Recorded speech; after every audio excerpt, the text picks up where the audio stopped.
안녕하세요. 반갑습니다. 투데이입니다. 오늘은 일주론 세 번째 시간, 병인 일주에 대해서 알아보겠습니다. 일주론은 4주 8글자에서 단지 2글자만 가지고 말씀드리는 것이기 때문에 우리가 이 MBTI를 보듯이 재미로 봐주시면 감사하겠습니다. 일단 병화입니다. 병화는 태양을 상징하죠. 태양은 만물을 비춥니다. 낮에는 어디서나 볼 수 있습니다.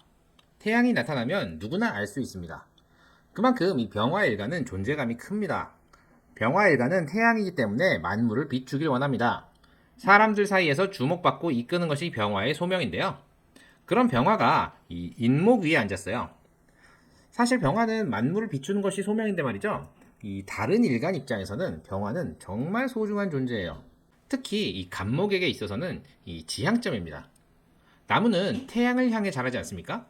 그리고 겨울에는 땅을 덮여 목이 얼어 죽지 않게 보호하죠. 그래서 병화는 이 만물을 비추는 것이 소명이긴 하지만 병화가 목을 보면 할 일이 생깁니다. 목에게 지향점이 되어주고 겨울이면 목을 얼어 죽지 않게 해야 하거든요. 그래서 이 병인 일주는 금묘하실상 이제 30세 이후에 할 일이 생깁니다. 거기다 병화에게 인목은 생지죠. 새로운 일이나 사업을 시작하게 됩니다. 인목은 인성이니까 새로운 학업이나 전공을 시작하게 되는 경우도 있습니다. 그 말은 뭐다? 30세 이전에 받은 교육이 쓸모가 없어질 수도 있다는 거죠. 전공 따로 직업 따로가 되는 경우가 많고요. 아니면 이 듀얼 디그리, 전공이 2개 이상이 되는 경우도 있습니다. 거기에 이 30세 이후에 무언가를 새로 시작하는 거죠. 직업적인 안정감이 좀 떨어집니다. 그래도 괜찮습니다. 생지이기 때문에 생명력이 넘쳐나죠. 네, 감당할 만합니다. 나이를 먹어 새로 시작한다는 것은 보수적이지 않고 융통성이 있다는 얘기죠. 병인 일주는 호기심이 많고 모험을 즐기는 편입니다. 남자의 경우 이 배우자가 생지이자 인성이죠. 나를 생해주면서 에너지를 밀어줍니다. 내가 하는 일에 긍정적이고 내조를 하니까 도움이 되겠죠. 다만 배우자궁의 인성, 엄마가 있으니 사사건건 간섭하고 잔소리를 합니다. 근데 한국 사회에서는 아내가 잔소리하는 건 원래 그러니까 크게 나쁜 느낌이 없습니다. 여자의 경우도 마찬가지로 이 배우자궁에 생지이자 인성이 있죠.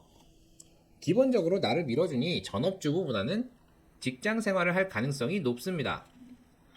전업주부라도 뭐 문서, 부동산이라든가 학업이라든가 활발하게 사회활동을 하는 경우가 많습니다. 남편은 자상하고 내가 하는 일을 잘 밀어주지만 엄마 같은 남편이라 잔소리가 많고 나를 피곤하게 합니다.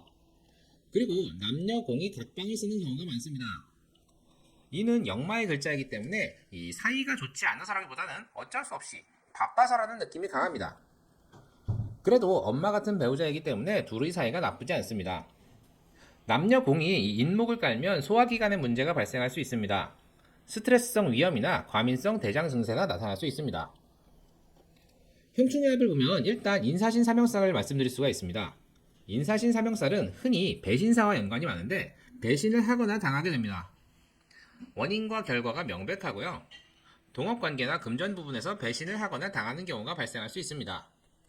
역마 글자들이 형이니 이동이 잦습니다. 배우자궁에 인사신형을 당하니 배우자에게 배신을 하거나 당합니다. 인목의 지장간에는 무병갑이 있는데 이 무토가 형 맞으면 여명의 경우 자식에게 문제가 발생할 수 있습니다. 병화가 형을 맞으면 돈 문제나 바람 같은 일이 발생합니다. 간목이 형 맞으면 문서, 배우자의 학벌이 원래 알고 있던 것과 다르다든지 부동산 관련 문제가 발생할 수 있습니다. 이러한 문제들이 발생할 수 있는데 이게 이혼으로 이어지려면 아무래도 인신충이 가장 확률이 높겠죠. 인신충은 이 월일충과 일시충이 발생할 수 있겠죠. 월지신금인데 인목과 충이 발생하면 아무래도 계절이 신월이다 보니까 목의 피해가 우려됩니다. 목은 인성이죠. 재성과 인성의 충돌이니 15에서 30세 사이에 부모님의 이혼이나 사별이 발생할 수 있습니다. 아무래도 모친 쪽이 피해가 더 크겠죠? 물론 배우자와의 이혼도 가능합니다. 역마의 충인이 성장기에 이동수를 강하게 읽어줍니다.